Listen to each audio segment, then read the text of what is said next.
et la santé. Aujourd'hui, la perte du poids, je sais pas, on a parlé de la perte de poids.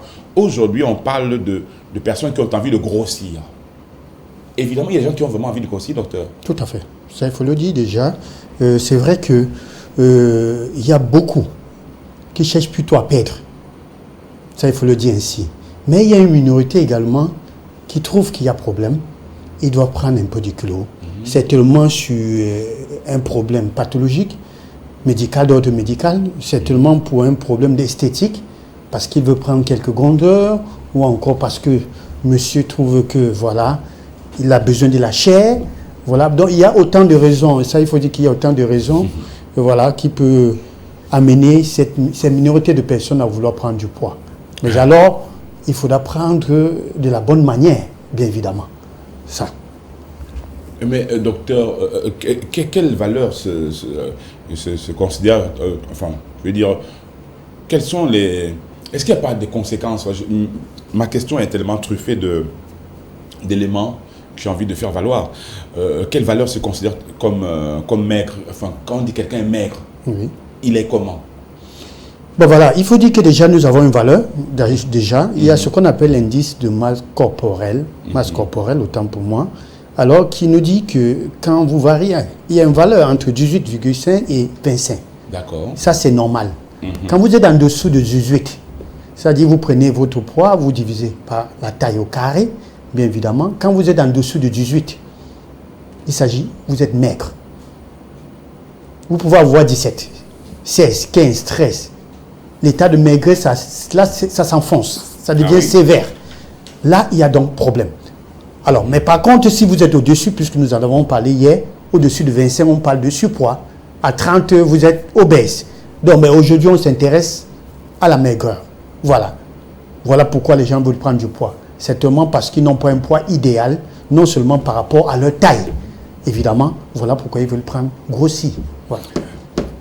Comment est-ce que le corps peut-il grossir, docteur? Comment il grossit? Voilà, il faut dire que comment ça marche, voilà. En un seul mot, nous l'avons dit hier en ce qui concerne pour tous ceux-là qui voulaient perdre, vous ne pouvez pas manger plus que vous n'en dépensez.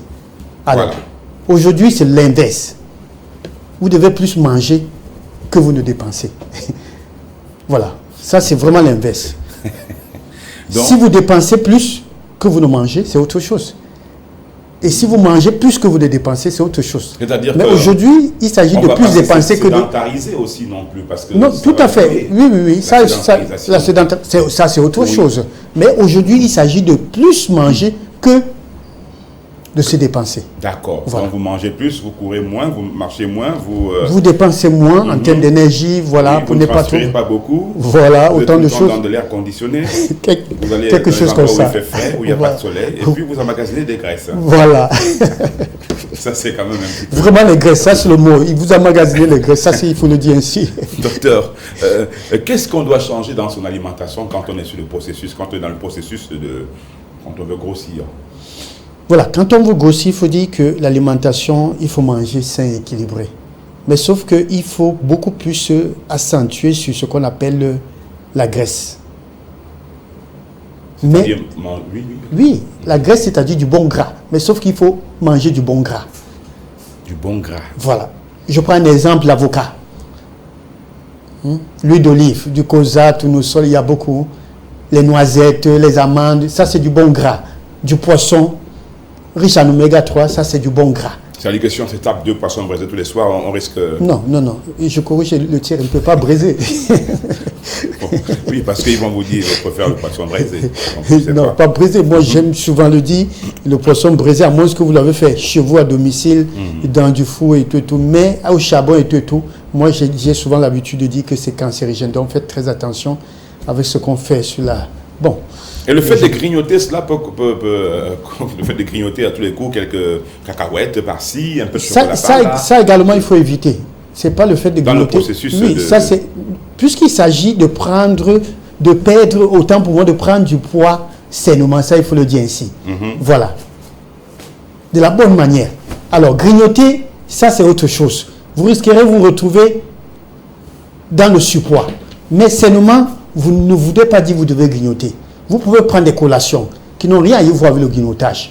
Manger les cornflakes ou bien, je ne sais pas, le popcorn, les arachides grillés, et les croquettes. Non, ça, il ne s'agit pas de ça. D'accord. On peut manger tranquillement ces cornflakes? On peut manger tranquillement, on peut prendre une pomme, on peut prendre du yaourt. Oui.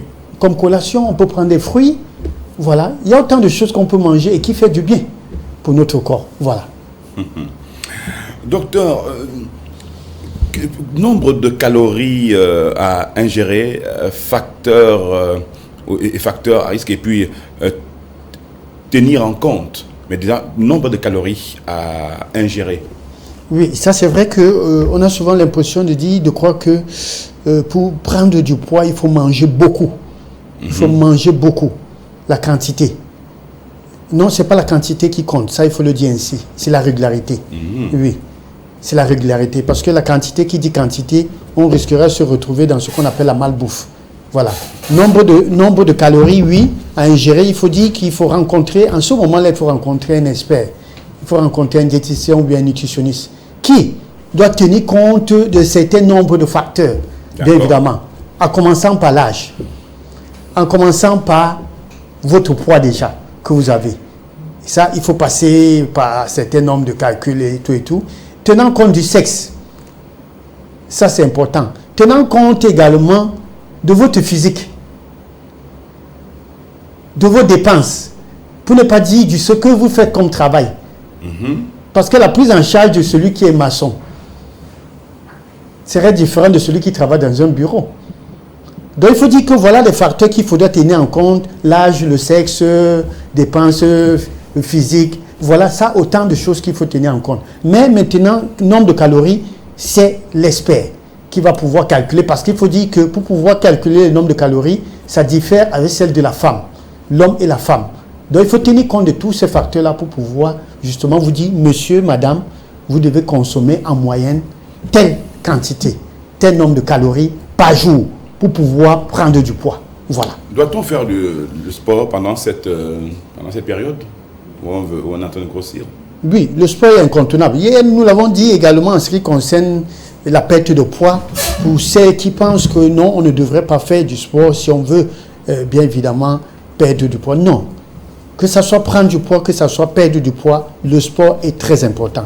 Mais pour ce qui est de ce matin, pour prendre du poids, il faut dire que les exercices sont très importants, d'où les muscles. Il faudrait justement intensifier ou encore augmenter ce qu'on appelle la densité musculaire. Ça, c'est important parce que non seulement ça contribue, et pour cela, il faudra faire des exercices, bien évidemment, de ce qu'on appellerait de résistance ou encore la musculature.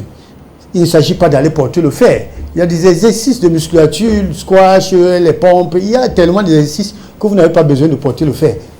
Ça, je m'adresse notamment à ces femmes-là. Donc, le sport est incontournable. Ça, vraiment, c'est très important. Plus vous développez vos muscles, plus vous consommez des aliments assez protéinés, d'où vous allez prendre du poids sainement. Voilà.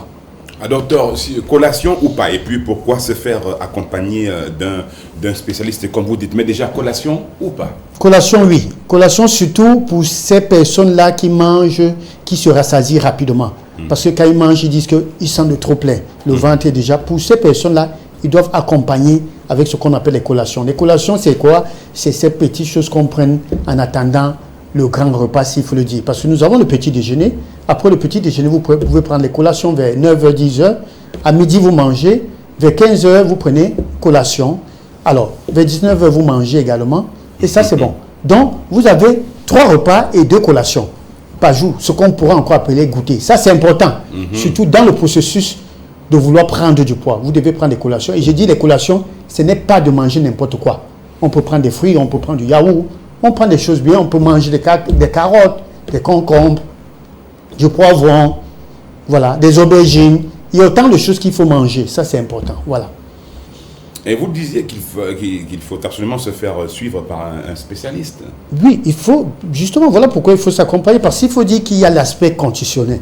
Alors, c'est-à-dire, c'est ces personnes-là qui, on peut penser qu'ils sont malades. C'est-à-dire, ils ont un état de maigreur, mais ils n'ont pas de problème de maladie. Parce que c'est leur nature. Non, ne cherchez pas à changer le monde.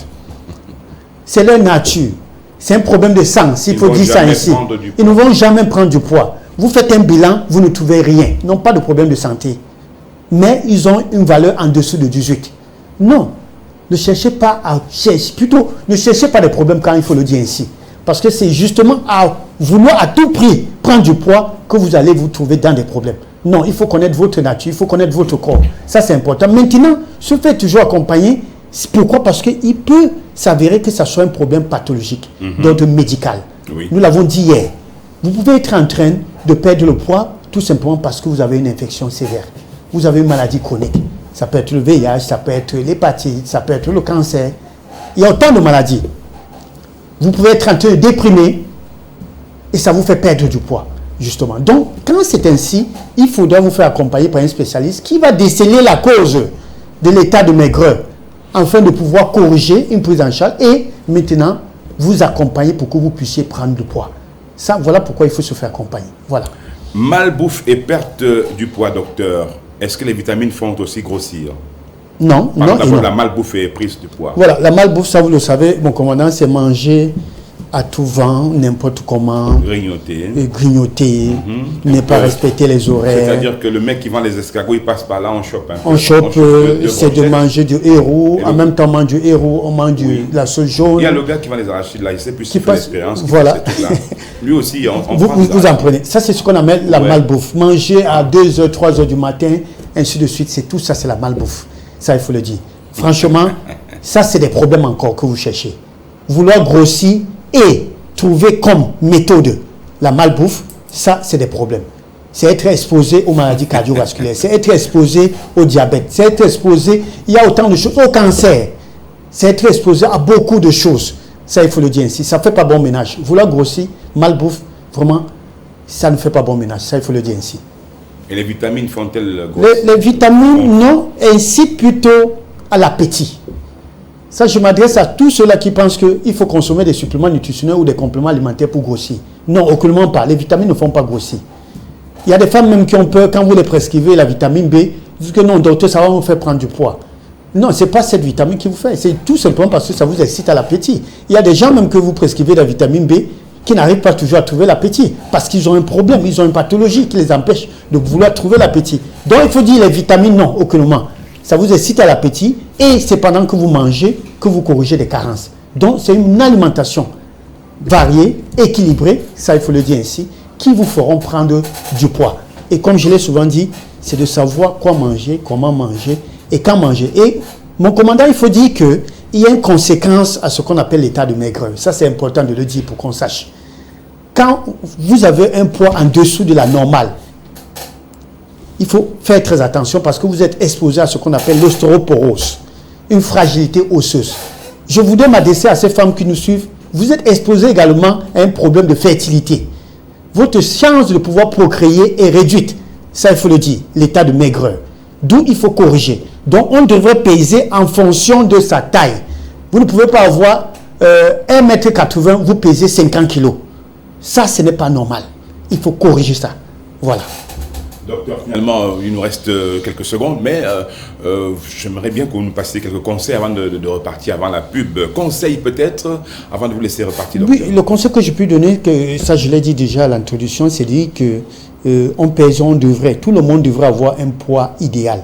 Parce qu'il faut dire en un seul mot que surpoids égale maladie. Ça, il faut le dire. Nous l'avons martelé hier. Alors, chacun devrait avoir un poids idéal.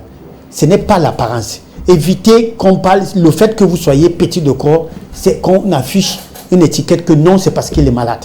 Non, pas forcément. On devrait peser en fonction de sa taille. Ça, je le dis encore. Donc, si vous avez 1,80 m, vous devez peser en moyen dans les 75 kilos. Ça, il faut le dire ainsi. À 80, pas plus. Au-delà de ça, c'est un surpoids. En dessous, dans les 60, c'est l'état de maigreur. Donc, il faut dire que, et nous avons justement des appareils dans nos villes, dans nos pharmacies, ça il faut le dire pour ne pas faire la publicité, qui nous permettent justement de constamment prendre nos paramètres pour pouvoir savoir si nous avons un poids idéal par rapport à notre santé. C'est tout. Voilà. Je crois qu'on est quand même un peu complet sur la question. Merci beaucoup, docteur, pour toutes ces informations, cette instruction autour justement de la prise du poids pour ceux qui ont envie justement de grossir, parce qu'il n'y a pas que ceux qui ont envie d'en perdre, hein, ceux qui ont envie de maigrir, de perdre du poids. Il y en a aussi ceux qui veulent en prendre. Et donc, le docteur nous a largement éclairé là-dessus. Nous partons